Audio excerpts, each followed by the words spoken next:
j'ai fait ça. Et maintenant, dans la boîte où je travaille, on commence à monter en échelon. On se retrouve à monter, se retrouve avec des gros projets. Quand je te parle de projet, c'est par exemple le rebranding du groupe à nous, c'est nous qui avons fait. Le rebranding du groupe K10, c'est nous qui avons fait. On travaillait les marques, on avait Canal+, on avait Simencam, on avait Yup, jusqu'à ce qu'il fait, on avait Wafa Cash. Et quand je suis en train de partir de l'agence, la dernière campagne que j'ai faite avec l'agence, c'était Lana Bio Cosmétique qui est affichée là maintenant. C'est la dernière campagne avec Miss Cameroun l'année dernière. C'est nous qui avons fait ça. C'est la dernière campagne sur laquelle je travaille. Et quand je suis en train de partir, on a pris justement Lana Bio Cosmétique.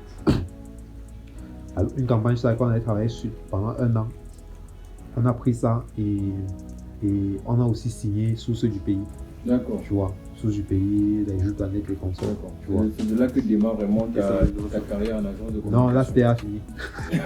Là c'était fini. Donc quand on a appris ça, j'ai estimé que bon, ok, je suis venu, j'ai travaillé, j'ai vaincu, je veux partir. Ciao, ciao. C'est comme ça. Et c'est à ce moment-là que je pars. Regarde à 360. Ces gens ne regardent pas là où on t'a demandé de regarder en fait. Ne regarde pas seulement là où on t'a demandé de regarder. Tu vois, si tu regardes, tu tournes même seulement à 45 degrés, 15 degrés, tu vas voir que c'est possible. D'accord. Donc en résumé, il faut être pragmatique, il faut s'armer de résilience, il faut comprendre son environnement et il faut persévérer. Au Cameroun, on peut réussir. Oui. Restons dans l'environnement camerounais là, et dans ton domaine qui est la communication. Est-ce que ça nourrit son nom au Cameroun? Moi, il veut les chiffres. Et je suis sûr qu'eux aussi veut les chiffres. Non, c'est pas le commentaire. C'est pas le commentaire. Moi, je peux parler de mon métier, du métier que j'ai pratiqué par exemple. Graphic designer. On m'a jamais demandé que tu as appris ça ou tu as quel diplôme en graphic design, tu as fait quelle école, jamais. Tu vois. Mais en entreprise, mes salaires ont oscillé entre 300 la journée. Entre 300 la journée et 500 000 par mois. D'accord. Et je pense même encore que j'étais encore dans une agence qu'on va dire à ce niveau, elle était encore une petite. C'est quoi cette histoire de secret story camerounais? C'est pas secret story camerounais, c'est secret story Afrique. Voilà, maintenant je parle parce que l'un des sponsors c'est Canal+, et maintenant les fans. Tu vois un peu. Mais en fait, c'est... Recommençons par les présentations. Je m'appelle Skill4, ce graphic designer qui a quitté son job et depuis maintenant 9 mois, je suis au quartier. Et les choses ont beaucoup bougé durant cette période. J'ai fait des vlogs qui sont même passés sur la page de Canal+ Cameroun. J'ai collaboré avec des grandes marques. J'ai eu des travaux en graphic design que j'ai gérés depuis de chez moi, dans toute la campagne visuelle de l'un des événements les plus gros de l'année 2023. Et oui, j'étais aussi MC pour Chombe TV à cet événement glamour. Ouais, moi-même, je sais pas comment ils ont fait pour accepter ça et ça me fait beaucoup rigoler. Plus surprenant encore, j'ai eu droit à un reportage de quasi 2 minutes au journal de 20h. Sauf qu'il se trouve que je suis toujours fauché. On commence à penser que je gagnais un peu d'argent. Oui, mais c'est pas ça qui va nous rendre riches. Il nous faut avoir beaucoup plus d'ambition.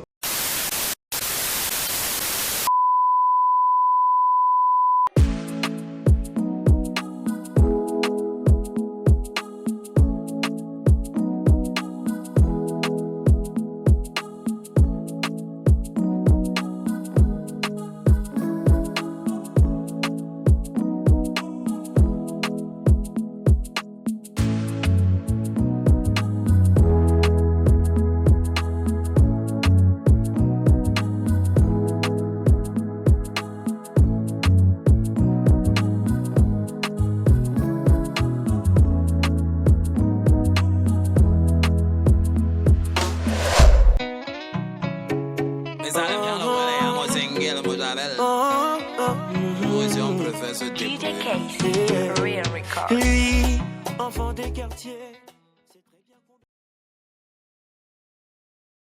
Donc, on parlait des métiers de la communication et justement, tu disais que c'est maintenant que tu découvres même que ce sont des agences qui gèrent. En fait, c'est ça. C'est que les métiers de la communication sont très peu connus. Ils ne sont connus que par les gens des métiers de la communication. Les gens du métier. Les gens du métier. Tu vois. Et c'est là où lui, ce grand frère-là, maintenant, il m'apprend en fait les métiers de la com. Me fait comprendre que, par exemple, au Cameroun, tu vois, le secteur de la communication est séparé en 3 grands groupes. Tu as les agences créatives qui sont d'un côté. Ce sont les agences créatives, elles vendent de la stratégie, elles vendent de la créa. Tu vois. Maintenant, tu as les régies publicitaires. Tu ne peux pas être agence et régie publicitaire. Les régies publicitaires, eux, ils vendent de l'affichage. Ils ont des panneaux et ils vendent l'affichage. Et maintenant, tu as maintenant les boîtes de prod. Tu vois, tu ne peux pas être toi seul. Tu ne peux pas être régie publicitaire et boîte de prod. C'est que tu veux faire ça, tu vas créer 3 boîtes. Tu vas créer 3 boîtes. Et c'est comme ça, en fait, le métier. C'est comme ça, en fait, les métiers de. C'est en fait comme ça, les métiers de la com. Tu vois un peu. Et c'est là maintenant que je découvre ça. Donc c'est non seulement c'est pas les clients directement qui gèrent leur communication, mais après on passe par une agence qui est subdivisée encore en plusieurs groupes. Tu as des régies de com, tu as. Non, qui n'est pas suffisant. C'est pas d'ici que c'est suffisant en plusieurs groupes. Tu as des entreprises, voilà. Tu as des entreprises qui sont des agences. Oui. Tu as des entreprises qui sont des régies. Oui. Tu vois un peu. Tu as des entreprises qui sont des boîtes de prod. D'accord. D'accord. Boîtes de prod, c'est ceux qui produisent par exemple les publicités. Toi, client qui veut communiquer, tu vois, tu peux communiquer, tu peux faire tes créants en interne, c'est pas interdit, tu vois, mais au moins c'est pour afficher, tu vas aller voir un régisseur pour afficher sur ces panneaux. C'est pour ça que quand tu vas aller, si par exemple tu regardes la ville de Douala, tu vas voir les panneaux, tu as par exemple Global, tu as ici et tu en as 2 ou 3 là, dans Douala. D'accord. Tu vois. D'accord. Ce sont des régisseurs, c'est une entreprise en fait qui a des panneaux, ils installent dans la ville. D'accord. Ok. Donc, c'est ça. Ok, Tu vois. Et c'est à lui en fait maintenant, c'est chez lui que j'apprends le métier de la communication. Je travaille chez lui quoi, 2 ans. Quand je travaille chez lui 2 ans, je quitte de là maintenant, je passe maintenant de boîte en boîte. J'étais chez Afredi, je travaillais quoi 2 mois là-bas, je travaillais ici, je travaillais un peu là, partout à Yaoundé. Et après je me dis, bah, faire même monter, descendre partout comme ça dans les boîtes et tout. Déjà c'est pas bon pour ton branding. On va savoir que le gars, s'il a travaillé 1 mois là-bas, il a travaillé 2 mois là-bas, il a travaillé, c'est pas bon. Il est très volatile. Tu vois un peu. Sauf que je me dis, mieux je reste d'abord comme ça. J'essaie de faire même un petit business en freelance et tout. Parce que, il faut comprendre une chose, c'est que depuis l'amont, depuis la fac, moi j'étais vraiment, depuis la période où j'ai eu cette relation après mon accident et tout, je me suis dit, ok, il faut que je me mette toujours dans une posture où je build quelque chose que je peux mettre en moi, qui va être pour moi, tu vois, et que je pourrais pratiquer n'importe où. Oui. Tu vois un peu, c'est ça mon métier. Donc, et ma logique, c'était d'acquérir le plus de skills possible. C'est pour ça qu'à la période-là, je faisais un peu de photographie, je faisais un peu de vidéo, je faisais un peu de graphic design. Et je me disais que bon, la photographie, la vidéo et le graphic design, c'est la même chose partout. Peu importe où je vais aller, je vais pouvoir faire ça. Peut-être changer juste les codes, mais dans le principe, c'est la même chose. Comme ça, donc, je commence à faire ça. Je me dis, ok, je vais faire mon petit business, ma petite agence au quartier, tu vois, et je vais gérer. Sauf qu'à côté de ça, quand même, je consomme beaucoup de contenu à cette période-là. Je comprends à cette période-là, depuis au moins 2014, parce que c'est vraiment à la période où je suis vraiment immobilisé là, que je commence vraiment à consommer beaucoup de contenu. YouTube français, c'était mon dada. Après, je découvre Casey Neistat sur le YouTube américain. Le gars fait un truc de malade. Il lance, je tombe sur son premier vlog. Le mec se décide, le jour de ses 34 ans, qu'il va faire une vidéo par jour, jusqu'à ce que son argent finisse. C'est ce qu'il dit dans la vidéo. Si un jour son argent finit, comme vous voyez, peut-être que son argent finit, mais qu'il va faire une vidéo par jour. Et à la différence des autres vlogueurs, où c'était vraiment très chaotique, il utilisait vraiment un peu de la cinématographie, il racontait l'histoire, il faisait du bon storytelling et tout et tout. Et il expliquait un peu comment il faisait et tout et tout. Tombe amoureux du truc. Je dis mince. C'est comme ça que la cinématographie commence à me passionner, tu vois. Ça commence à me passionner. Mais ce n'est pas la cinématographie du cinéma. C'est la cinématographie de YouTube. Ça commence à me passionner. Ça devient la création de contenu. Sauf que, et je pense que c'est pour ça en fait, parce que comme je ne baigne pas dans un environnement de communicateur, de communicant, je ne sais pas mettre les mots dessus. Tu vois. Parce que je me rappelle 2015, 2016, je parlais à ma tante, chez qui je vivais. Et ça arrive au recul maintenant que je me rends compte que je lui parlais d'agence comme digital. Je lui parlais de marketing digital, sans savoir en fait ce que c'était, sans avoir les mots à mettre dessus. Maintenant, à côté de ça, quand même, j'avais un truc, c'est un truc que j'ai toujours gardé, qui jouait aussi contre moi à ce moment-là. C'est que je ne cherche pas, surtout, je prenais un gros risque dans ma vie quand je dis que tu veux faire le MMA. C'est qu'il faut absolument que tu réussisses. Et pour pouvoir réussir, je ne voulais pas de distraction. Football ou basketball ou ça me est tout remonté sans je ne suis pas là. Tous mes centres d'intérêt, quand je mettais mes 500, c'était le MMA. Quand j'ai commencé à mettre maintenant MMA, YouTube, photographie, graphic design, C'était mes seuls centres d'intérêt là-bas. Je ne regardais rien d'autre. Le Cameroun a fait si on vote même quand, je ne sais pas. C'était mes seuls centres d'intérêt. Ça aussi jouait contre moi. Parce que ça fait en sorte qu'il y a même pour ton propre domaine, puisque tu vas chercher seulement ce que tu connais. Donc ce que tu ne connais pas va pas pouvoir arriver à toi. Tu vois un peu. Et ça, On vote quand c'est une question qui t'intéresse quand même aujourd'hui. oui. Dans une parenthèse. Tu vois. Ouais. Et c'était ça, et c'était justement ça, ça a aussi joué contre moi. Et maintenant, tu vois, le gars, j'avais déjà des pensées de marketing digital, communication, création de contenu à cette période-là, sans avoir les mots. Oui. Mais ce que je fais bien quand même à cette période-là, avec mon petit frère à la maison, je commence à faire des vidéos sur YouTube. J'essayais d'imiter Cyprien, j'essayais d'imiter Norman, tu vois un peu. Et je faisais un montage, ça me plaisait. Je faisais un montage, ça me faisait rire, tu vois. Je mettais encore plus de skills. J'avais fait une petite formation, pas que j'avais même pas fait. J'avais volé une formation 3D à la CATV à l'époque. Donc moi, je suis venu m'asseoir là comme si j'avais payé. J'ai fait toute la formation, donc je n'avais pas payé. C'est au moment où on maintenant fait la soutenance. Tous les gars qui étaient avec moi en classe sont étonnés de se rendre compte que, hey, tu ne soutiens pas pourquoi? Je ne sais pas pourquoi, je n'ai pas payé. On n'était pas l'un des plus brillants en classe. C'était l'un des gars dont était vraiment en classe. Impliqué. Tu vois, vraiment impliqué. Et ça, j'apprends un peu le truc de 3D et tout. Et je me rappelle que j'ai des vidéos sur YouTube toujours. En cette date de 2016, où je m'étais dessiné, j'avais fait un personnage de moi, Skill 4, en 3D. Et il racontait des histoires et c'est mon frère qui jouait les sketchs à côté. C'est le truc. Et tu vois maintenant, tout ça maintenant, je me dis comment est-ce que je vais combiner tout ça. Tu vois, quand je crée ma petite boîte au quartier là, après d'être quitté chez mon grand frère. Nous sommes déjà en 2018 et 2019. Je me dis, ok, Christine Tata fait les vlogs. Ces vlogs ont permis que, parce qu'en fait, sa stratégie c'était quoi? C'est qu'il fait les vlogs, il ne vous dit pas pourquoi. Il fait les vidéos chaque jour, ça commence à vous plaire. Comme ça commence à vous plaire, lui était en train de lancer sa startup. L'objectif c'était qu'il devait avoir beaucoup de visibilité sur les vlogs et lancer sa startup maintenant derrière. Tu vois. Sauf que les vlogs ont tellement bien marché que sa startup a flop, mais les vlogs sont restés. D'accord. Tu vois un peu. Et quand les vlogs ont tellement bien marché, la startup était là. CNN est venu vers lui, on a racheté sa startup avec tous les gens qui étaient dedans et lui-même. Tu vois un peu. D'accord. Donc le projet n'a pas marché, mais on a racheté en fait l'équipe. Tu vois, et les idées, CNN a racheté ça pour ils ont mis dans leur service digital. D'accord. Et le gars se retrouve riche. So il me dit non, il y a quelque chose à faire, j'ai fait pareil. D'accord. Je commence à faire mes vlogs au quartier et j'ai mon petit truc là. C'était laid. Tout ça était laid. Mais je me bats. Sauf que 2018 là, une de mes amies de vlog que je n'avais pas vue, ça datait au moins de 2 ans. Elle était partie en Chine, après elle était partie au Canada, machin. Le temps elle était au Canada. Pas sur le 2018, elle était au Canada. Ah, j'ai vu ta vidéo sur Facebook. Ouais, c'est bien, machin, qu'est-ce que tu fais maintenant? Non, ah, tu lances ton entreprise. Ah, ok. Ouais, non, je peux être actionnaire. Ok. Ah, mais machin, tu veux combien? Elle me donne 400 000. Wow. 400 000 là, je pars directement louer le studio. Tu vois, j'habitais dedans. Les clients ne savaient pas. J'habitais dans la chambre. Le salon était genre avec mon ordinateur et tout. J'avais mes lampes, j'avais mes trucs. J'avais ma petite caméra, mon petit truc. Mais on était au sous-quartier quand même, tu vois un peu. Mais il faut bien commencer quelque part. On était là-bas. Donc je commence à faire ça et tout.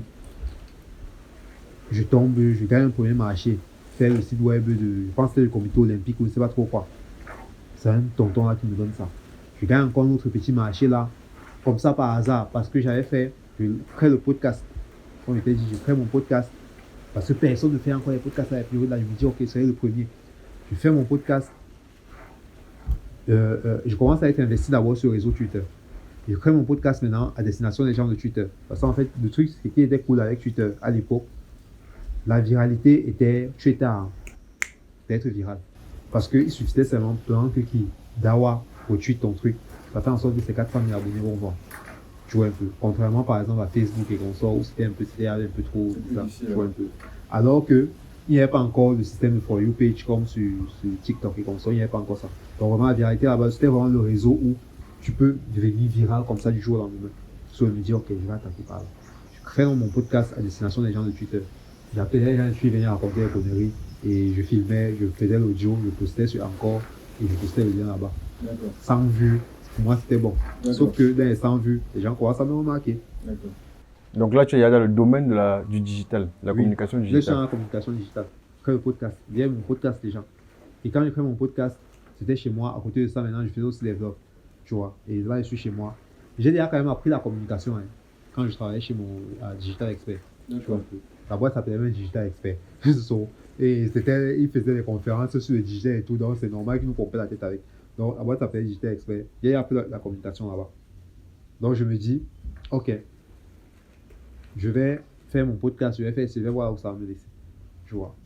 Et maintenant, grâce au podcast, une nana me trouve sur Twitter, elle m'écrit, elle me dit, va dans tel ministère. Je dis que tu cherches monsieur machin. Non, elle me donne le numéro, non, va le numéro de mon père. J'écris à son père, ok, viens à tel ministère. Je dis que tu cherches monsieur machin. René Magnès Sadi. Hmm? René Magnès Sadi par hasard. Bon, c'était pas lui. Je ne vais pas citer, mais ils disent, va dans tel ministère. Tu vas trouver, tu dis que tu veux voir telle personne. Je me dis que bon, peut-être c'est un employé du ministère là, qui veut des photos au quartier et tout, il y a un mariage ou un truc comme ça. Non, non. Ah, non, c'est le bureau, c'est le secrétariat général.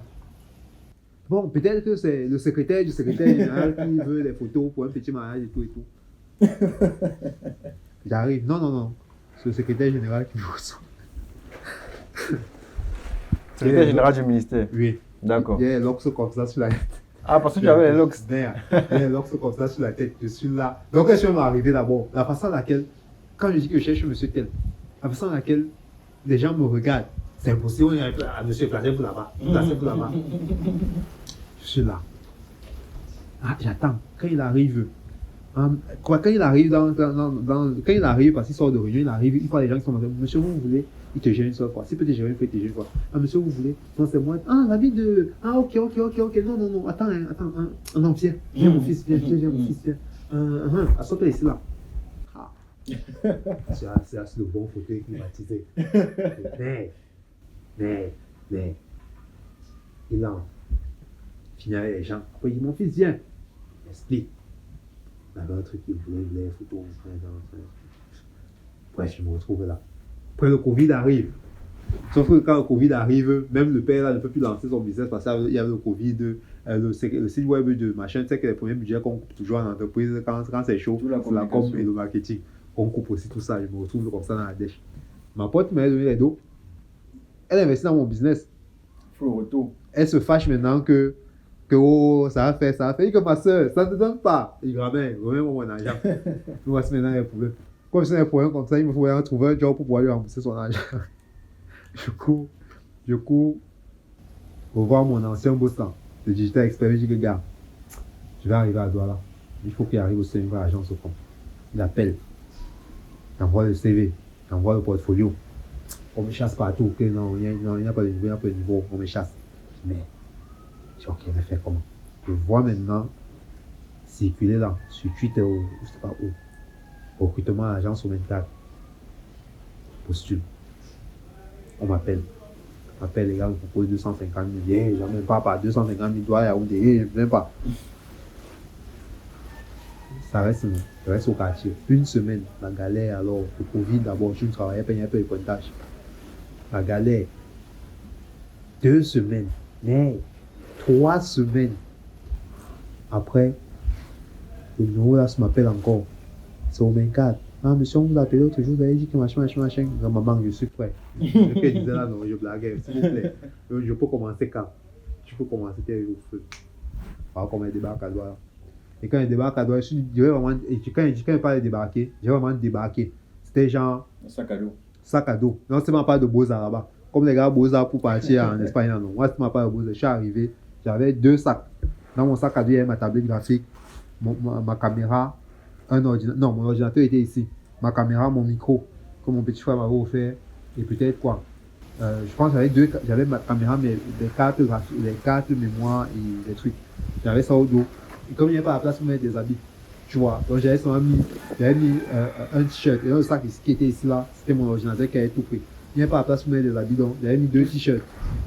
Et j'avais que le pantalon que j'avais sur moi, oui, et le t-shirt que je portais sur moi. Et les chaussures qu'il y a à mon pied. C'est comme ça qu'elle débarquait à Douala. quand elle débarque, je ne sais pas où je vais dormir, j'appelle un ami, ma mère m'appelle, elle me dit non, non, appelle telle personne. Je n'appelle pas. Ma tante m'appelle, elle me dit que tu viens. Moi, elle m'appelle, ok, je viens. Comme ça, tu ne peux pas rester chez ma tante. Quand je ne peux pas rester, je travaille, je rentre, je travaille, je rentre. Directement, je me reste toujours dans une logique là où il ne faut pas que je devienne dépendant du work. Tu vois. Donc, ce que je fais maintenant, c'est quoi? C'est que, comme je travaille là, je développe aussi mon freelance aussi à côté. Tu vois. Parce que et ça, comme à ce moment-là, on me connaît de Twitter, que c'est le gars qui faisait ça. Je dis, ok. Ça me donnait les marchés. Par exemple, c'est Twitter qui me donnait les marchés. Par exemple, le marché où je suis à me sur le secrétaire général là, c'était Twitter. Donc, ça me donnait tous les petits marchés. Tu sais, que 10 000, 5 000, 15 000, 20 000. Tu vois, on ne peut pas laisser ça. J'organise les deux. Au travail, quand je rentre de soir, je m'assois 20h jusqu'à minuit. Je travaille mes marchés de freelance. C'est comme ça que je tournais. D'accord. Jusqu'à ce que j'ai fait ça. Et maintenant, dans la boîte où je travaille, on commence à monter en échelon. On se retrouve à monter, se retrouve avec des gros projets. Quand je te parle de projet, c'est par exemple le rebranding du groupe Arnaud, c'est nous qui avons fait. Le rebranding du groupe Cadis, c'est nous qui avons fait. On travaillait les marques, on avait Canal+, on avait Simencam, on avait Yup, jusqu'à ce qu'il fait, on avait Wafa Cash. Et quand je suis entré de partir de l'agence, la dernière campagne que j'ai faite avec l'agence, c'était Lana Bio Cosmétiques qui est affichée là maintenant. C'est la dernière campagne avec Miss Cameroun l'année dernière. C'est nous qui avons fait ça. C'est la dernière campagne sur laquelle je travaille. Et quand je suis en train de partir, on a pris justement la bio cosmétique. Une campagne sur laquelle on avait travaillé pendant 1 an. On a pris ça et on a aussi signé Sources du pays. D'accord. Tu vois, Sources du pays, les jeux planètes, les consorts. D'accord. C'est de là que démarre vraiment ta carrière en agence de communication. Non, là c'était à fini. Là c'était à fini. Donc quand on a appris ça, j'ai estimé que bon, ok, je suis venu, j'ai travaillé, j'ai vaincu, je veux partir. Ciao, ciao. Et c'est comme ça. Et c'est à ce moment-là que je pars. Parce que tout ça se passe sur 4 ans. Ça se passe de 2020 à 2024. D'accord. Donc, et c'est là maintenant que je dis, ok, je peux maintenant partir. D'accord. D'accord.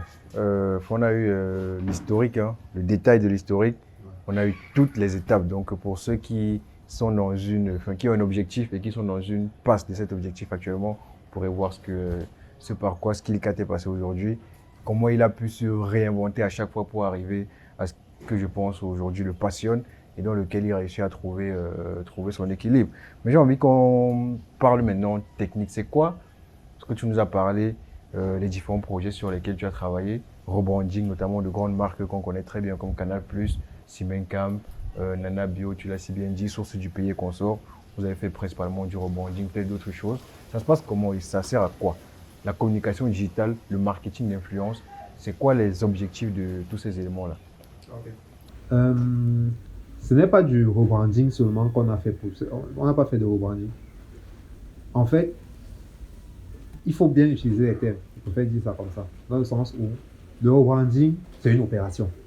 C'est comme si tu partais chez le médecin, tu dis, il t'a opéré alors qu'il t'a fait une injection. Tu vois. Le rebranding, c'est une opération. Telle chose, c'est une opération. Telle chose, c'est une opération. Tu vois un peu. Le rebranding, on l'a fait surtout. Le rebranding, en fait, c'est changer le logo, changer la charte. Tu vois, c'est retravailler la charte, travailler le logo. Ça, on a fait pour beaucoup de marques, mais vraiment les plus notoires, c'est vraiment le groupe Cadis et le groupe Arnaud. Tu vois, ça c'est ce qu'on a fait. Maintenant, sur Canal+, par exemple, on avait leur communication digitale et on gérait leur page. Tu vois un peu. Et maintenant, c'est vrai que, et je discutais ça avec mon ancien boss l'autre jour, on est quand même resté amis. Et elle me disait ça, c'est genre, devant les autres employés, devant les autres gars de la boîte, elle va dire non, on est une agence 360, une 360. Mais à la fin de la journée, non. C'est parce qu'on s'est positionné en fait comme agence digitale qu'on nous cherche. Tu vois un peu. Donc, j'ai dit, oh ouais, je ne suis plus là-bas. Ils se sont positionnés comme agence digitale, tu vois, qu'on les cherche. Tu vois un peu. C'était surtout ça le truc. Donc en fait, nous, ce cœur de métier, lorsque j'étais à l'agence, c'était vraiment le digital.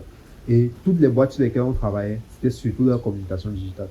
Et la communication digitale revient pour faire simple, vraiment faire super simple, c'est comment communiquer sur les réseaux sociaux. Pourquoi? Parce que avec le Covid, tu vois, avec le Covid, beaucoup de marques ont compris en fait. Certains avaient compris en amont, tu vois, mais ce n'était pas trop ça. Parce que les bailleurs de fonds et les décideurs, les patrons, sont des boomers. Les boomers, c'est tu vois la génération de personnes. Non, quand je dis les boomers, c'est pas en termes de tranche d'âge. Parce que tu as la génération Z, génération des millennials, je pense que c'est nous les millennials, tu vois. Et maintenant, tu as les boomers. Les boomers, c'est les années 70. D'accord. Ce sont eux les patrons actuellement. D'accord. Tu vois, c'est cette tranche d'âge-là. Et pour eux, les choses ont toujours marché d'une certaine façon. Maintenant, faire accepter à un chef d'entreprise ou alors à un décideur ou à un manager qui a 55 ans, 60 ans, maintenant, si lui faire comprendre que il faut mettre tel budget sur Facebook en 2018, je comprends que c'était quand même un peu chaud. C'est quoi l'ordre d'idée à peu près? C'était vraiment chaud, tu vois, en termes de budget. En termes de budget. En termes de budget, non, ça dépend. Ça dépend vraiment. Actuellement, parce que pour ce que ça vaut maintenant, les gars mettent vraiment le budget déjà, tu vois.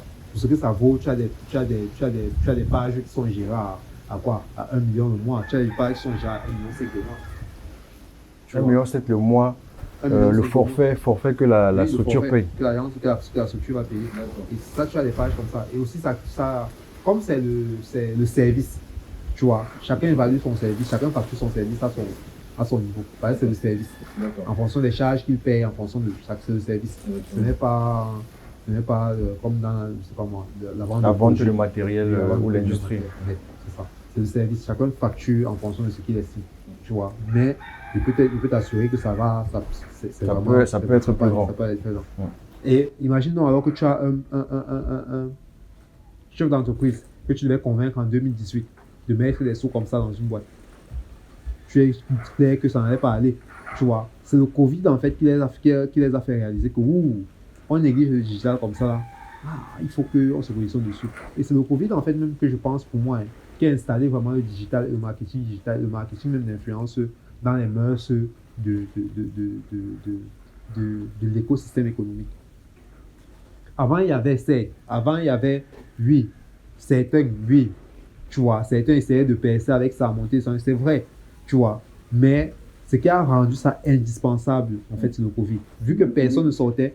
Le Covid ne date que de 2019, tu veux dire qu'avant le Covid, c'est quoi les indicateurs qui te permettent d'affirmer ça? Quels ont été les gros changements avant et pré et post-Covid, d'après toi? Post-Covid. Le Covid date de 2019. De 2019. Je suis sûr d'une chose. C'est que jusqu'en 2019, au Cameroun, on parle d'un contexte qu'on connaît. Tu ne pouvais pas citer ici 10 créateurs de contenu.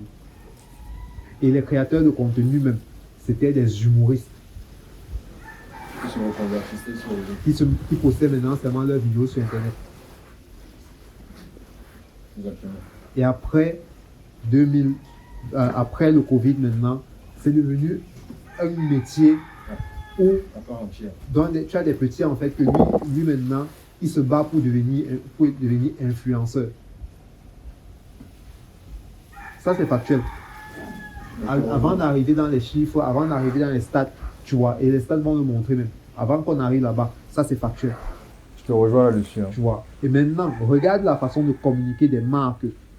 Je parle, restons sur le contexte camerounais. Regarde la façon de communiquer des marques sur les réseaux sociaux avant le Covid et post-Covid. Deux mondes différents.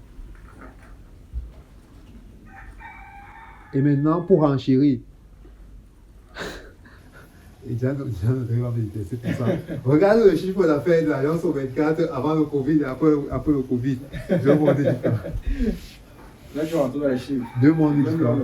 Tu vois un peu. Deux mondes différents. D'accord. Tu vois. Pourquoi? Parce que les bailleurs de fonds, les décideurs ont compris en fait l'importance du truc. D'accord. Et ils ont commencé, on a commencé. En fait, maintenant, ces gens, dans une entreprise, quand on parle du service com, le budget de com digital, on ne blague plus avec. C'est même au niveau où tu vas voir des gars, ils veulent faire une opération. C'est super drôle, hein? C'est super drôle. Tu as des gars, ils veulent faire une opération de communication ou une opération marketing. Ils pensent seulement à Facebook, ils pensent à combien ils vont poster sur ma chaîne, ils ne pensent plus à afficher. Ils ne pensent pas à afficher, ils ne pensent pas à la télé. Ils ne pensent pas à faire la télé, ils ne pensent pas à faire la radio, ils pensent à Facebook, on va faire Facebook, on va booster. On va faire Instagram. On va encore faire quoi? Non, il faut faire ça. Voilà, on peut envoyer à Moustique. Il va faire la vidéo dessus. Bon, on pense sur la télé, on pense plus à la télé, on pense plus à machin, on pense plus à machin. Exactement. Exactement. C'est ça qui montre en fait l'importance en fait que le digital, que la communication digitale a pris. À aujourd'hui. Ok. Ça crédibilise encore plus ce qu'on a fait, l'émission qu'on est en train de faire aujourd'hui. C'est quelque chose qui est de plus en plus en vogue. Et donc, c'est très bien d'en parler. Et puis, j'espère que ceux qui nous écoutent découvriront les tréfonds de ce secteur de plus en plus. C'est d'autant plus intéressant et j'ai envie de prendre quelques cas pratiques. Prenons par exemple le cas de quelqu'un. Enfin, avant ça, je vais te poser une question. Parce que là, on a beaucoup parlé des grosses structures. Apparemment, tu as travaillé avec beaucoup de grands groupes. Canal+, Source du Pays. Non, c'est l'agence où je travaille qui a travaillé. Oui, mais tu faisais partie de l'agence, donc tu as quand même travaillé un peu avec eux. Donc tu as travaillé avec quand même ces grands groupes-là. Est-ce qu'il y a un phénomène d'échelle? Parce que la communication digitale, le marketing, ça reste des trucs abstraits qu'on ne peut pas compter par rapport à l'industrie ou la vente de marchandises, comme on pourrait le dire. Est-ce que les grosses structures, est-ce qu'il y a une sorte d'économie loyale? Est-ce que les grosses structures dament le pion aux petites structures, par exemple aux petits entrepreneurs qui sont dans le même domaine, qui souhaiteraient également placer leurs produits, leurs petites marques par-ci, par-là? Est-ce que ces agences-là sont accessibles à tout public? Et est-ce que c'est facile pour une petite structure, on va le dire comme ça, de réussir à s'en sortir dans un environnement où il y a de grosses structures qui peuvent peut-être avoir plus d'entrées, plus de repères à l'intérieur?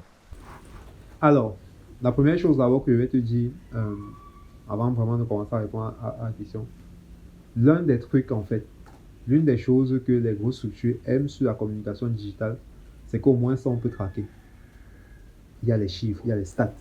On peut voir quel est le nombre de ventes et après on voit si ça a augmenté ou pas. Il y a les vues, oui. Il y a les stats, tu vois. Même, par exemple, nous, je suis aussi créateur de contenu. Quand tu vas faire une vidéo, par exemple, pour une marque et tout, ce que tu mets dans ton rapport, c'est le nombre d'impressions. On peut voir le nombre de personnes qui ont vu le post, tu vois. Alors qu'avant, pas avant, alors que à côté, lorsque tu mets ton affichage, il n'y a rien pour chiffrer, tu vois. En fait, mais entre-temps, quand même, les annonceurs, ils ont soin de pedir les annonceurs. Les gars, les régisseurs là, ils savent que bon, le panneau-ci marche mieux que le panneau-ci, le panneau-ci marche mieux que le panneau-ci. Ils savent. Ils ont une façon de traquer qui est propre à leur métier que je ne connais pas, tu vois un peu. Et c'est pour ça qu'ils m'ont dit que le panneau-ci va te vendre le panneau, c'est plus cher que tel autre panneau, tu vois. Ils ont une façon de faire dans leur métier que moi. Peut-être sur les impacts directs, c'est-à-dire sur le nombre d'achats sur le produit. Bon, je ne sais pas comment est-ce qu'il lui, régisseur, il va. Il ne se communique pas ces données-là? Je ne sais pas, vraiment pas. C'est un métier, c'est pas mon métier, tu vois. Mais je sais quand même que lorsque tu vas acheter les panneaux n'ont pas les mêmes prix. N'ont pas les mêmes prix. Donc ça veut dire qu'il y a une façon d'évaluer ça, tu vois un peu. Mais par contre, sur le digital, tu sais. Ça, c'est d'abord ce que je voulais éclairer. C'est ce que je voulais avoir éclairci. Maintenant, pour la partie, est-ce que c'est loyal? Tu vois, je pense que la communication digitale est le truc le plus accessible pour absolument tout le monde. Absolument tout le monde. Avant, par exemple, tu ne pouvais pas vendre tes mails, tu ne pouvais pas faire un affichage en route. L'affichage, ça coûte cher, même pour les grosses boîtes. Combien pour ça? L'affichage. Pour afficher, c'est des trucs qu'on va te... Disons au rond-point d'Eido, l'affiché. Rond-point d'Eido, non, dis devant, tu as ton entrée ici, là, à côté de la poubelle, là, oui, rond-point d'Eido, tu as affiché rond-point d'Eido, tu as l'argent. Ça, des trucs qui peuvent aller... Facile, tu peux commencer à 150 000 le mois, monter jusqu'à 1 million le mois. Affichage, ça coûte super cher. D'accord. Tu vois, avoir un panneau, ça coûte super cher. Et maintenant, tu vois très mal une vendeuse de greffe, une vendeuse de... Bon, il y a quand même des tantines là qui sont capables. Tu vois un peu. Mais je vois très mal, à cette époque-là, je vois très mal une vendeuse de mèche qui pourrait communiquer dessus. Or, facile, aujourd'hui, elles vont communiquer sur Facebook, elles vont communiquer sur TikTok, elles vont communiquer sur Instagram. Et maintenant, ce qui va faire la différence, c'est ton acuité à communiquer. La créativité, en fait. La compréhension du marché. À comment est-ce que tu vas communiquer. Tu vois, c'est ça qui va faire la différence. C'est simplement ça. Donc, en fait, je pense qu'à ce niveau-là, c'est à peu près loyal. Là où ça commence à se démarquer maintenant, c'est dans les budgets que les uns les autres sont capables de mettre dedans. Tu vois un peu. Je raconte n'importe quoi, nous sommes en train de shooter le podcast ici. Tu vois un peu. Là, on a le matériel qu'on a. Si ça avait été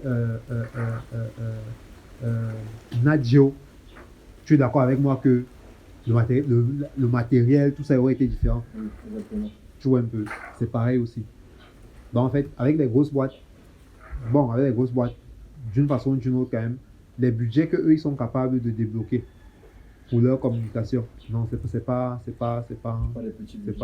la même chose. Parce que, et même dans les grosses boîtes, même encore, c'est même encore pas à échelle. Il y a des boîtes où, simplement parce qu'elle a signé avec ton agence, bah, tu vas laisser tous tes autres clients. Parce que la quantité de travail d'abord qu'elle va d'abord te donner. Tu vois, la quantité de travail d'abord qu'elle va d'abord te donner. Mais tu vas devoir d'abord, tu vas peut-être même d'abord devoir seulement recruter. Et maintenant, à côté de ça, maintenant, ils ont les dos. Ils vont te donner l'argent. Donc c'est une économie qui tourne vraiment la communication digitale. Oui. Pas la communication digitale seulement, mais la communication en général. Sauf que maintenant, la communication digitale est un pan de la communication en général qui est devenu important. Alors qu'avant, elle était mise là comme machin. Sauf que maintenant, c'est vraiment prise au sérieux aussi. D'accord. Et ça intervient à quel niveau dans un processus de création ou d'expansion d'une entreprise ou d'un projet? Pour ça, je veux que tu répondes dans un cas pratique, peut-être deux cas pratiques en particulier. Prenons le cas d'une personne qui souhaiterait mettre en place, à petite échelle, une entreprise, un espace de coworking. Donc un espace dans lequel les gens viendraient avoir des bureaux, du matériel pour travailler. Ça, c'est le premier cas. Deuxième cas, quelqu'un qui viendrait mettre en place une agence de location de véhicules au standing, disons véhicules au standing, mais une agence qui n'est pas connue du tout, donc une nouvelle entreprise. Essaye d'intégrer la communication, enfin, tous les éléments de communication digitale dans ces deux modèles d'entreprise-là et je un petit peu comment ça se pignonne. Normalement, pour ça, je devrais t'envoyer mon devis, tu vois. Ça, c'est la consultation, tu vois. Je devrais t'envoyer mon devis et tout. Mais il faut comprendre une chose, c'est, prenons le cas de l'espace de coworking. Crée ton espace de coworking. Tu investis dans le local. Tu investis dans l'aménagement. Tu investis dans le gars le matériel et le gars qui sera assis là pour surveiller quand on nous vole. Nous, comme ça, nous, on ne vient pas voler les choses avant de partir avec. Tu vois un peu. Tu fais ça. Maintenant, tu mets ton espace de coworking, disons où? Ici à Bonabéry, lycée polyvalent. Tu vois. Avant, tu vas chercher à avoir le bon emplacement. C'est en fonction de ton emplacement là que les gens allaient venir ou non. Tu vois un peu. Avant d'aller au niveau de la communication digitale, il faut d'abord seulement dire que, il faut d'abord penser seulement communication toute simple. Communication veut dire quoi? C'est que tu en parles aux gens en fait. C'est comme quoi, j'ai ma boutique à tel endroit, il faut venir là-bas. À Mokolo par exemple, les gars qui ont des boutiques au fond, eux ils ont un gars qu'on appelle l'appâcheur, il est en route. Et lui, il va prendre le client, il va l'amener là-bas. En fait, c'est ce que la communication fait. La communication coupée au marketing. Voilà, c'est deux choses différentes. Ouais. La communication coupée au marketing, c'est ce qu'ils font en fait. C'est ton appâcheur qui va prendre le client là où il est. Il l'amène à la boutique pour qu'il voie quand même. Tu vois un peu. Maintenant, la décision d'achat, maintenant, là-bas, c'est la vente. Là-bas, c'est la vente, tu vois. Et qui est influencée par plein d'autres facteurs. Le prix, comment est-ce que tu lui as parlé, comment est-ce que c'est l'argent qu'il a dans ses poches. Le branding aussi. Le branding et l'argent qu'il a dans ses poches. Tu vois un peu. Mais le branding intervient aussi dans la communication. Tu vois un peu. Mais la communication coupée au marketing, c'est ça ton appâcheur. C'est lui qui amène le client vers toi. D'accord. Tu vois un peu. Donc maintenant, pour ton cas, par exemple, que ce soit, il fait pareil, que ce soit ton truc de location de voiture, que ce soit ton espace de coworking, communiquer, ce sera en fait dire aux gens juste. Parce qu'en fait, on essaie souvent de mystifier ça, on essaie d'en parler dans des termes trop techniques, trop machin. Mais tous les bons communicants que tu vas avoir, quand tu as un gars fort, et j'en ai côtoyé, il va t'expliquer sur les choses les plus simples, dans les termes les plus simples. C'est qu'il va te dire que il faut seulement, en fait, c'est trouver les voies et moyens pour que les gens sachent que, tu as un espace de coworking, 2, que l'espace de coworking est à tel endroit, n'est-ce pas? Et 3, que si tu viens dans mon espace de coworking, tu auras tel service. Tu as tel service. Ou alors même, ce que j'ai en plus des autres espaces de coworking, c'est que le café est gratuit. C'est seulement faire en sorte que les gens sachent ça. Maintenant, tu fais donc comment? Là où tu commences maintenant à poser des actions de communication. Et maintenant, pour arriver au comment là, on laisse d'abord quoi? La stratégie de communication. Dans la stratégie de communication, c'est dans la stratégie de communication que je vais dire, ok, comme je vais communiquer là, je vais même parler à qui? Parler à qui là, c'est quoi? C'est la cible. C'est la cible. Tu vois. Je vais leur parler comment. Parce que si je parle à une cible qui est prestigieux, je ne vais pas dire ah, je vais parler comme français avec lui. Tu vois un peu. Exactement. C'est le message. En fait, c'est le message. Et dans le message, il comprend maintenant les éléments de langage. Tu vois un peu. Donc maintenant, tu as la cible, tu as ton message avec les éléments de langage. Tu vois, qu'il faut définir. Et maintenant, ensuite, tu définis tes objectifs ici, et ça, et ça, et ça, ça. Et ça, en fait, tout ça maintenant va rentrer dans la stratégie de communication. Et maintenant, lorsqu'on a la stratégie de communication qui est validée, tu vois, dans la stratégie de communication, on a maintenant des objectifs qu'on veut atteindre avec notre stratégie. Et ce qui va nous permettre d'atteindre les objectifs, c'est quoi? Ce sont les actions de communication. Créer une page Facebook, on va mettre des visuels comme si, ou alors sur la page Facebook, on va pas mettre des visuels comme si, on va plutôt faire une vidéo.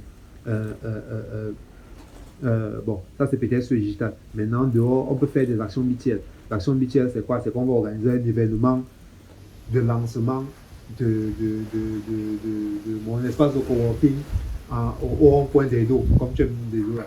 Au rond-point des dos, je vais faire un événement là-bas avec les danseuses du ventre qui vont dire que venez à Bonabéry dans mon espace de coworking. Tu vois, ça c'est une action mutuelle. Je te coupe peut-être. Est-ce que ce genre d'action-là, en particulier, faire un grand événement sur la place de Deido, est-ce que c'est payant? C'est pas des actions ponctuelles qui drainent un flux pendant 1-2 semaines, ou est-ce que ça peut aller jusqu'à longueur? Question juste en passant. C'est pour ça qu'il était parlé d'objectifs en amont. Quels sont tes objectifs? Tu vois un peu. Oui. Quels sont tes objectifs? C'est en fonction des objectifs maintenant qu'on définit en fait les actions qu'on va poser, les types d'actions. Tu vois? Parce que je pense que tu as combien de types d'actions? Tu as des actions qui sont ETL. Les ETL, c'est tout ce qui est communication qu'on appelle communication conventionnelle. Tu vois un peu. Dans le ETL, tu mets l'affichage, la radio, la télé. Tu vois. La radio, la télé et d'autres choses là que je ne connais pas. Moi, je n'ai pas appris ça à l'école. J'ai appris au choc, au terrain. Après, maintenant, tu as tout ce qui est communication BTL. Les BTL, ce sont les actions événementielles, activation, point de vente, ce genre de choses. Tu vois un peu. Et à côté de ça, maintenant, tu as tout ce qui est action digitale. D'accord. Tu vois un peu. Digital. Et quand on parle de digital, c'est pas seulement réseaux sociaux.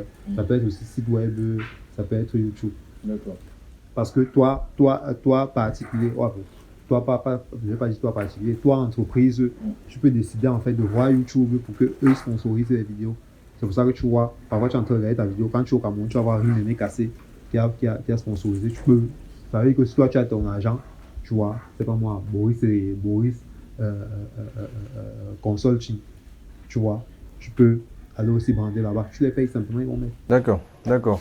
Et pour une entreprise, enfin, un petit entrepreneur qui lancerait sa boîte, est-ce que tu lui conseilles pour cet aspect communication-là de le faire soi-même en se renseignant sur ce qui se fait sur le terrain, de passer par un freelancer ou de passer par une agence de com? L'agence, c'est le must. C'est le must. L'agence, c'est le must. L'agence,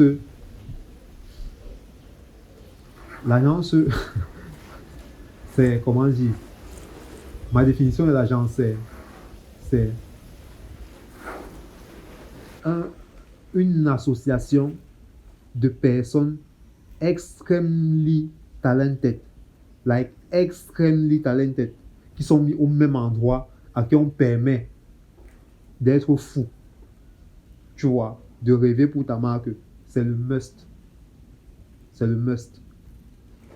Quand tu tombes aussi sur une bonne agence, en tombant. Est-ce qu'il y a des mauvaises? Comme toute chose, il y a des mauvais hôpitaux, non? Il y a des mauvais hôpitaux, il y a des mauvais boutiquiers et tout et tout. Quand tu tombes sur une bonne agence, et parfois aussi, c'est pas aussi, bon, et aussi, c'est aussi comme les équipes de football, il y a des mauvais matchs. Ou alors, il y a des équipes que le Real souffre devant eux, tu vois. Il y a des équipes comme ça, on sait qu'ils souffrent devant eux. Ça. Donc ça peut être que toi, c'est seulement ta poisse, que quand tu arrives chez eux, ça ne marche pas. Il y a des mauvais matchs. Mais dans l'ensemble, l'agence, c'est le must. Tu vois. Maintenant, est-ce que tu peux te permettre de prendre une agence? Il faut quand même essayer. Parce qu'il y a parfois, tu peux trouver là que c'est chaud, ça ne t'en donne pas. Ils vont accepter. Tu vois. C'est le service, ce n'est pas quelque chose d'industriel, c'est le service. Tu vois, tu proposes. Moi, nous, on avait des clients pour lesquels on a travaillé. Je suis même sûr qu'il y a même certains qui ne payaient même pas. Ça, la bourse ne va pas te dire, mais quand je regarde comment je suis en train de travailler, je regarde comment elle traite le client là, tant que le gars n'a pas payé. Tu vois un peu. Et quand tu mets trop d'énergie dessus, tu sens qu'on veut te demander de le laisser faire autre chose. Tu vois, sans que le gars n'a pas payé. Donc, tout ça aussi sont des choses à prendre en compte. D'accord. Tu vois, il faut quand même essayer. Ça, c'est dans l'agence, c'est le must. Maintenant, prendre un freelanceur, ça veut dire que quand tu prends un freelanceur, ça veut dire que tu prends quelqu'un que c'est son métier. Tu vois, expert ou pas expert, mais tu vois que c'est son métier. Qu'il le fasse bien, qu'il le fasse mal. C'est que c'est son métier. C'est comme si tu me dis que tu as mal aux dents. Tu veux choisir entre t'arracher la dent à toi-même et arracher les dents chez un gars que tu sais quand même qu'il a quand même fait l'école de dentiste. Tu ne sais pas s'il est bon. Tu ne sais pas s'il est bon dentiste. Mais il a quand même fait l'école. Tout ça à prendre en compte. Oui. Tu vois un peu. Maintenant, si tu décides de faire toi-même, bon, beaucoup de personnes le font et ça marche même. Tu vois. C'est comme toute chose. Tu peux décider je sais pas moi, te lancer maintenant dans la fabrication de vin tout seul. Tu vas pas faire, au début, tu vas pas faire du vin comme, tu vas pas faire du Bordeaux. Mais au fur et à mesure, tu vas t'améliorer. Si ton processus d'apprentissage aussi quand même bien rodé, si tout ça est quand même aussi bien fait, au fur et à mesure aussi tu vas t'améliorer. Comme aussi du premier coup, ça peut marcher. Donc il y a tous ces éléments à prendre en compte. D'accord, très pertinent. Merci pour cet avis-là. J'ai envie de savoir les spécificités de l'environnement camerounais, parce que tu nous as donné quelques pistes dans ton exposé à l'entame. Il est particulier cet environnement dans la façon de communiquer, la façon de transmettre les choses. Les gens communiquent différemment, de façon peut-être plus directe, de façon plus spontanée, plus brute, j'ai envie de dire, donc la matière brute. Est-ce qu'il y a des spécificités dans l'environnement camerounais où tu évolues depuis plusieurs années aujourd'hui? Est-ce qu'il y a des avantages? Est-ce qu'il y a des inconvénients? Ça se passe Justement, ce que je voulais te dire, c'est que j'ai toujours envie de dire ça chaque fois qu'un ministre me pose la question. Il y a une vidéo de Fingon où il est assis sur son bicycle comme ça. Et il explique à un petit, il lui dit que ici au Cameroun, c'est la moto qui tire le train. Oh, il s'agit de tout. Je connais très bien la vidéo. C'est tout ce que tu as appris là, non? Il s'agit de la moto qui tire le train. Et il dit ça comme ça, c'est drôle. C'est vraiment drôle parce que c'est la vérité. Swear to God, c'est la vérité. C'est que, sans vouloir dire que tout ça est, que nous sommes vraiment dans le chaos, c'est vraiment pas le chaos. Tu vois, c'est vraiment pas le chaos. Mais l'environnement est tellement, je sais pas si je vais dire compétitif, est tellement, je préfère dire bizarre. Incertain. Tu vois, tellement incertain, tellement bizarre que tu ne peux pas venir appliquer un modèle qui a marché ailleurs et te dire que ça va marcher ici. Tu vois un peu. Regarde par exemple un truc simple, les VTC.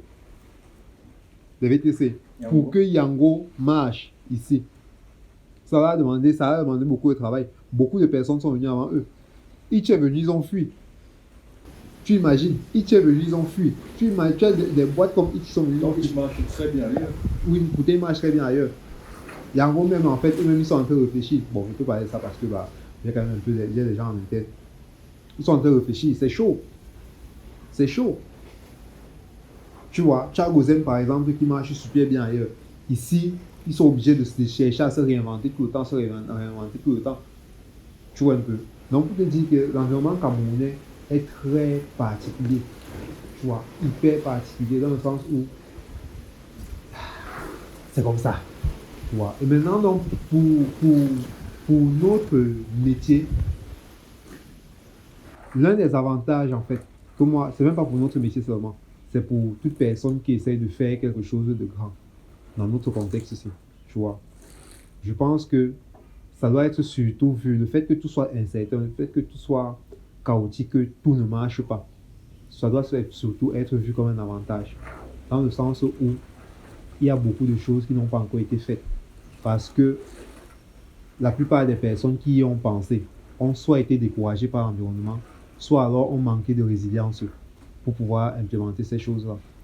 Et que si maintenant, toi, tu viens dans une optique où tu viens avec cette résilience-là, et avec vraiment, et avec même avant même la niaque, il faut avoir le pragmatisme. Il faut être vraiment pragmatique. Que là où c'est au Cameroun, ce n'est pas Paris, non, ce n'est pas Paris. Tu es vraiment très pragmatique. là où je suis laissé au Cameroun. Et maintenant, tu t'armes vraiment de résilience. Tu vois, tu es sûr que tu vas facilement te positionner comme pionnier même d'abord de ton domaine dans lequel tu seras et ça va marcher. Et il y a des exemples comme ça, il y en a plein. Il y en a plein. Quelqu'un que j'aime beaucoup, mon ancienne patronne, elle, pour moi, c'est carrément un modèle dans le domaine. Tu as une nana qui vient de France, elle a fait son parcours là-bas, elle arrive au Cameroun, elle vient lancer son agence de com digital en 2018-2019. Ça la tape de tous les côtés, c'est maintenant, bah, son agence est comptée quand même parmi les agences avec lesquelles il faut compter. Ça, c'est à saluer. Ça, c'est à saluer. Mais ça n'a pas été 5-6 ans ça n'a pas été Kumbaya. Ça n'a pas été Kumbaya. Moi, je sais de quoi je parle parce que à côté, il y a des moments où tu restes comme ça, tu la regardes. Tu rentres à la maison, tu lui écris. Tu lui écris que, gars, ça va. Elle rit. Parce qu'il y a des situations qui sont arrivées, on t'attaque même sur ta vie personnelle. Nous, on ne joue pas. Nous, on ne joue pas ici. On t'attaque même sur ta vie personnelle. On ne s'amuse pas. Donc, toi, tu penses que tu parles seulement de ta boutique, tu parles seulement de ta location de voiture. Là. On veut savoir où tu dors. On veut savoir avec qui tu dors. Et on va t'attaquer dessus. C'est ça le problème des Camerounais. En fait, c'est ça. Bon, j'appelle même ça problème. C'est ça un autre environnement. Tu vois, et tu dois pouvoir calculer avec tout ça. Et t'armer vraiment de résilience. Mais pour le reste, personnellement, vraiment, tu vois, ça, je dis ça par exemple à beaucoup d'amis récemment. Pour moi, tu vois, Immigration Canada, monter ça. Mais pas pour. Un peu. Maintenant, moi, je vais le dire parce que j'ai mon petit couloir que j'ai quand même ouvert sans que peut l'avoir m'engouffrer dedans. Tu vois. Sans que je peux m'engouffrer dedans et observer comment est-ce que ça va se passer. Moi, je peux le dire, tu vois. Et ça, on va dire c'est peut-être pas le cas pour tout le monde. On va dire que je suis un privilégié pour ça. Et c'est vraiment pas le cas pour tout le monde. Mais je continue de penser que l'immigration et tout ça, tu vois, je me recommande, surtout pour les travailleurs, les personnes actives, là, je continue de penser que c'est vraiment pour le gars qui n'a vraiment rien ici, là. Qui n'a vraiment rien. Qui n'a pas vraiment de projet, qui n'a vraiment rien. Moi, je continue de penser que c'est pour eux. Mais que pour le gars qui est déjà quand même quelque part, regarde à 360. Ces gens ne regardent pas là où on t'a demandé de regarder, en fait. Ne regarde pas seulement là où on t'a demandé de regarder. Tu vois, si tu regardes, tu tournes même seulement à 45 degrés, 15 degrés, tu vas voir que c'est possible. D'accord. Donc, en résumé, il faut être pragmatique, il faut s'armer de résilience, il faut comprendre son environnement et il faut persévérer. Au Cameroun, on peut réussir. Oui. Restons dans l'environnement camerounais là, et dans ton domaine qui est la communication. Est-ce que ça nourrit son nom au Cameroun? Moi, il veut les chiffres. Et je suis sûr qu'eux aussi veut les chiffres. Non, ça ne c'est pas le commentaire. C'est pas le commentaire. Moi, je peux parler de mon métier, du métier que j'ai pratiqué par exemple. Graphic designer. On m'a jamais demandé que tu as appris ça où, tu as quel diplôme en graphic design, tu as fait quelle école, jamais. Tu vois. Mais en entreprise, mes salaires ont oscillé entre 300 la journée, entre 300 la journée et 500 000 par mois. D'accord. Et je pense même encore que j'étais encore dans une agence, on va dire à ce niveau, elle était encore une petite. Ça aurait été plus aujourd'hui, de ce que tu veux dire. Non, c'est ce que je cherche maintenant. Prochain agent, on me postule maintenant beaucoup plus. Pour 7 chiffres. Oui. Mais non, sincèrement, c'est ce que moi j'estime que euros maintenant. D'accord. C'est ça que je postule. Et c'est tout. Et je préfère, et je suis vraiment dans la logique où je préfère rester au quartier. Parce que, justement, en pratiquant mon métier tel que je le pratique de façon chaotique, tu vois, j'ai réussi quand même à faire quand même le petit minimum de ce que j'avais. Tu vois, peut-être pas tout le temps. Tu vois, mais dans l'ensemble, quand je trace une courbe, c'est peut-être pas toujours ça, mais D'accord. je n'ai rien à dire. D'accord. Très, très intéressant. Merci pour toutes ces informations-là. Tu as été vraiment mis vraiment à nu. Tu nous as vraiment donné tous les détails du métier, que ce soit les chiffres, que ce soit les stratégies, que ce soit la technique même. Je pense que pour ceux qui s'intéressent au domaine, ils auront énormément à savoir au travers de cette vidéo-là. Quel est le conseil, Boris Skill 4, que tu pourrais donner de par ton expérience aujourd'hui à un jeune qui souhaiterait s'insérer dans le milieu professionnel, pas seulement dans le domaine de la communication, mais en général, et on peut peut-être s'y construire dans l'environnement camerounais ou africain si on va aller plus largement. Quel est le conseil ou les conseils phares que tu leur donnerais?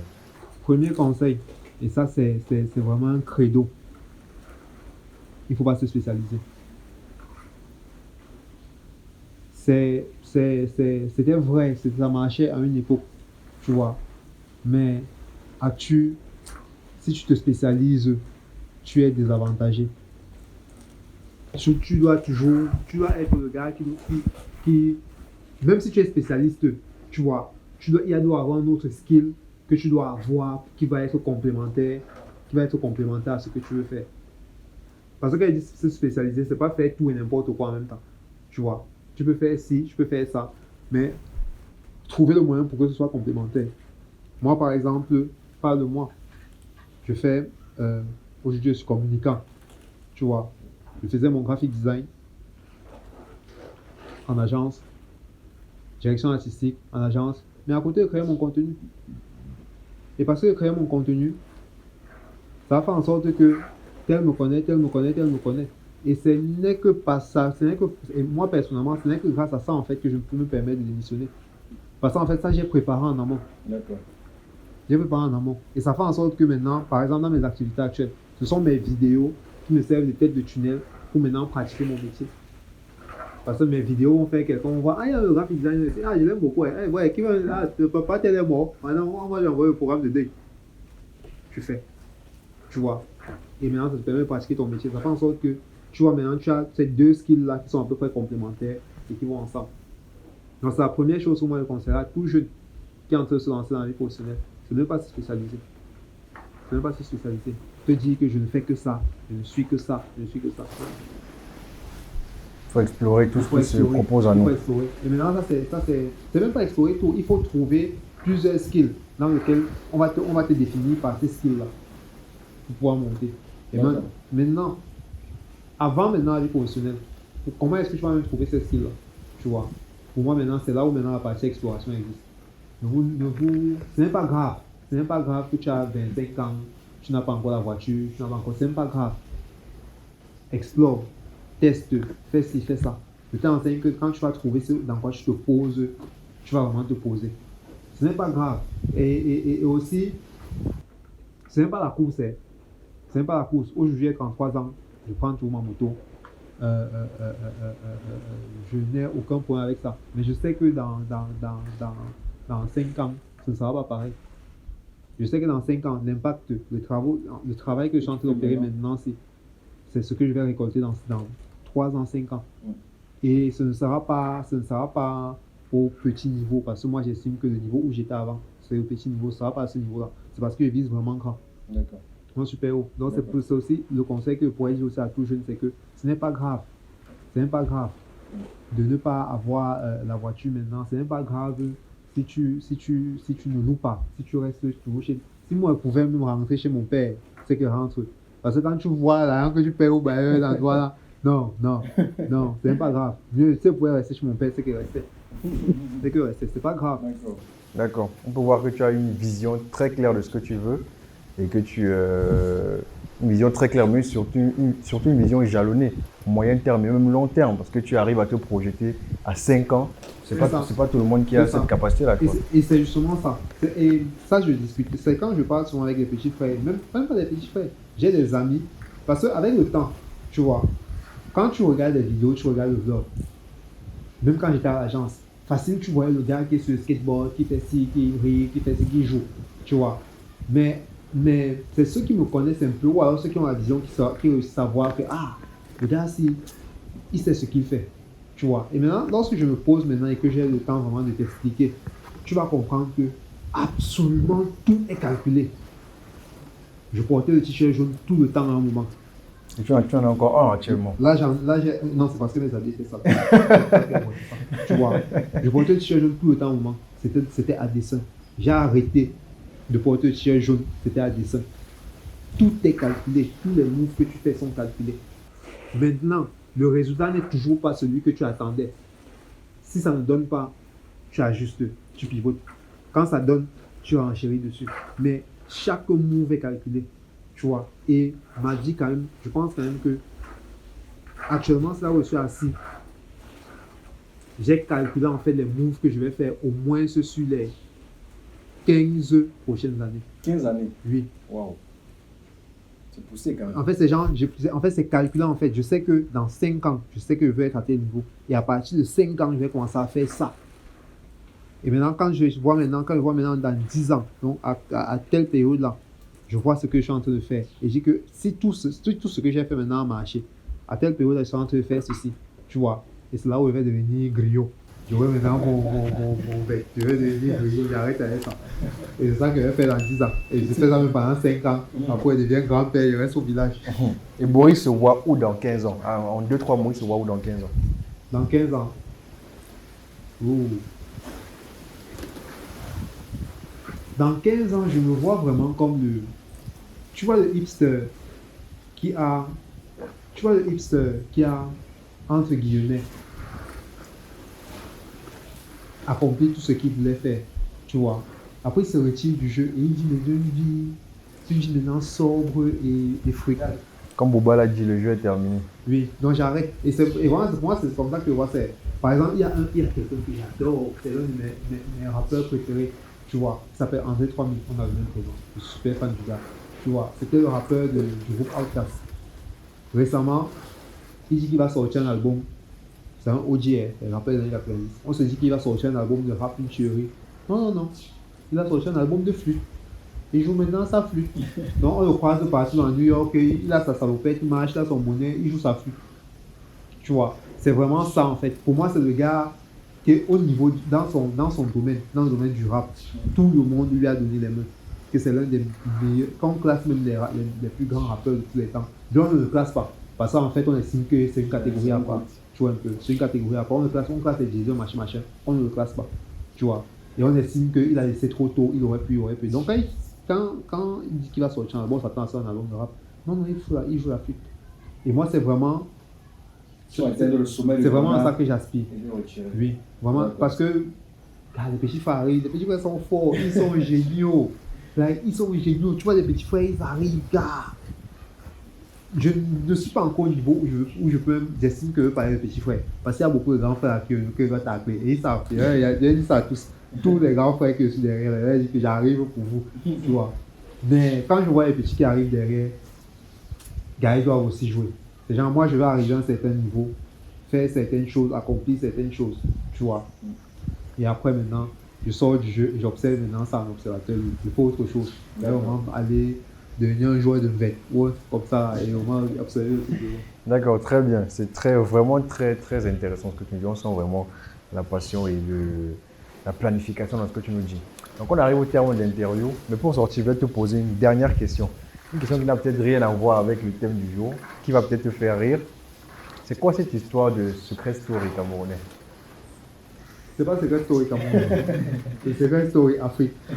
Voilà, maintenant je parle parce que l'un des sponsors, c'est Canal+, et maintenant les fans, tu vois un peu. Mais en fait, ils ont fait une version africaine de l'émission à succès Secret Story qui sont passés en France et tout. Oui. Et maintenant, ils ont relancé, ils ont pris, je pense que c'est un pays de la francophonie, les pays qui sont couverts par le groupe Canal+. Et ils ont pris des participants ça et là. Et en fait, sur le principe, Secret Story, c'est que on vous prend, on vous met dans une maison, on vous enferme là pendant un certain temps. Et chacun d'entre vous a un secret qu'il doit cacher. Et au fur et à mesure, la voix donne des indices et donne des missions aux uns aux autres pour trouver les secrets les uns des autres. Tu vois, si on trouve des secrets, chacun une cagnotte. Je pense quand vous entrez, je pense que pour les Camerounais, c'est qu'ils sont entrés, c'était 3 millions. Chacun entre avec une cagnotte de 3 millions. Et quand tu paies, si tu paies ton secret, tu paies une partie de ta cagnotte ou un truc comme ça et l'autre gagne. Et ainsi de suite. Et ça, c'est un peu ça maintenant que le jeu tourne. D'accord. Et tu as été invité justement. J'étais invité au lancement, je n'étais pas invité à Secret Story. Parce que même au village, quand il posté la photo, les gens du village m'appellent, ils me disent oh, je vais te voir à la télé. Non, j'étais invité à la cérémonie de lancement qui était ici à Douala, à Bonanjo. j'étais pas là où ils sont là-bas. Je voyais aussi à la télé comme vous. Je voyais aussi à la télé. Je n'étais pas là-bas. D'accord. D'accord, donc un mot pour la fin, Boris. Un mot pour la fin, c'est vraiment merci déjà pour l'invitation. Merci pour l'invitation. Et c'est aussi que c'est pas tout le temps qu'on te donne l'occasion en fait de vraiment parler de déjà ce que tu as accompli. C'est vrai que c'est encore rien. C'est vrai que c'est encore rien par rapport à mes objectifs, par rapport à ce que je veux faire, mais ça fait quand même plaisir. Ça fait quand même plaisir. Ça fait vraiment plaisir de pouvoir parler de tout ça. Et ça te permet aussi, même à moi-même déjà, de faire un peu Cet exercice. cet exercice de revoir en fait tout ce que j'ai traversé Oui. et de trouver le rush de dopamine et d'ocytocine là dans mon sang quand même ça. Parce que franchement, tu nous as donné des détails. Oui, vraiment, ça me fait vraiment plaisir. Et je souhaite que là où je serai dans 3 ans là, qu'on se croise là-bas. Merci beaucoup, merci. C'est surtout nous qui te remercions d'avoir trouvé le temps de venir sur la chaîne et puis surtout de t'étaler, de t'ouvrir à cœur ouvert, de nous exposer ton parcours à cœur ouvert comme tu l'as fait. Je suis sûr et certain que ça sera très exploité, très utile à ceux qui regardent la chaîne, qui sont intéressés ou pas par le domaine. Je pense qu'ils découvriront beaucoup de ce que tu as pu nous dire aujourd'hui et on t'en remercie grandement. Grandement. Allez, bonne journée à tous, bonne soirée en fonction de l'heure à laquelle vous regardez. Salut!